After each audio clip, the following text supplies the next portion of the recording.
Aujourd'hui c'est dimanche et le dimanche j'aime bien méditer dehors, pendant la lumière du soleil, prendre mes vitamines D et c'est surtout parce qu'il n'y a pas les bruits des travaux.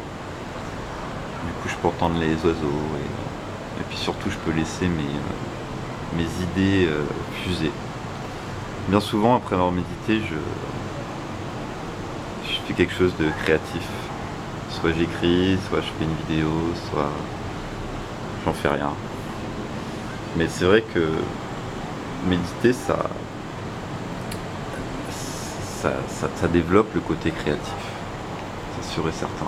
C'est un des nombreux avantages, des 50 avantages. Et aujourd'hui, je voulais te parler du lâcher-prise. Je voulais te parler de ce qui nous permet de nous trouver en fait. C'est sortir de sa zone de confort. Et surtout, dès qu'on a une occasion, on fait des nouvelles choses. Il faut jamais hésiter à faire de nouvelles choses, même si c'est qu'une fois. Parce qu'on pourrait trouver quelque chose d'incroyable qui nous passionne, et puis on pourrait rencontrer des gens, et des fois il suffit d'une rencontre de quelques minutes avec une personne pour changer sa vie. Et donc c'est pour ça que c'est très important de faire des choses nouvelles tout le temps. Et voilà. Par exemple, hier, je suis allé voir des réfugiés qui en fait sont des réfugiés de guerre, de famine. Voilà, c'est des gens qui veulent bosser, ils font de l'artisanat. Et en fait, voilà, en achetant des produits, ça permet de les soutenir, quoi. Et c'est vraiment... voilà, maintenant je sais qu'il y a ces gens-là, je sais qu'il faut que je fasse un peu plus attention à ceux qui souffrent, hein, parce que juste le fait d'avoir été là-bas, c'est quelque chose pour eux. Mais voilà, ça c'est juste un exemple parmi tant d'autres. Je suis venu m'installer en Malaisie, c'est pareil, je suis sorti de ma zone de confort, j'ai fait une chose nouvelle, c'est-à-dire m'installer dans un nouveau pays, même si j'avais déjà fait en Chine. Voilà, l'aventure, alors qu'il y avait beaucoup à perdre. Au final, qu'est-ce que j'y gagne ? J'ai gagné une fiancée, on va se marier. J'ai gagné un chat. Puis j'ai gagné tous ces pays où j'ai voyagé, quoi. Et ça c'est bien.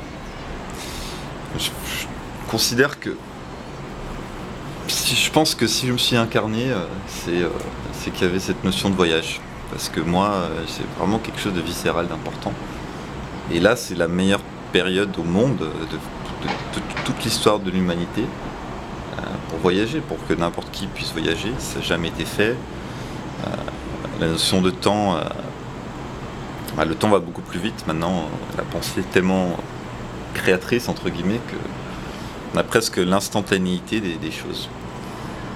Ma grand-mère, elle est allée une fois en Afrique, de la Réunion, et elle mettait 3 mois en bateau. Et elle c'était ce qu'elle m'avait dit un peu avant qu'elle meure, qu'elle était fascinée par ça, par le raccourcissement des distances. Et c'est juste incroyable. Je fais une petite digression, mais tout est lié de toute façon. Et puis ce que je voulais dire surtout, c'est le fait de faire des choses nouvelles, ça permet d'ouvrir plein de portes. Et de sortir de sa zone de confort, c'est important. C'est important en spiritualité, en développement personnel aussi. Et voilà, ça permet aussi d'accepter le monde dans lequel on vit, parce qu'on comprend mieux, on rencontre d'autres gens de divers domaines, et voilà.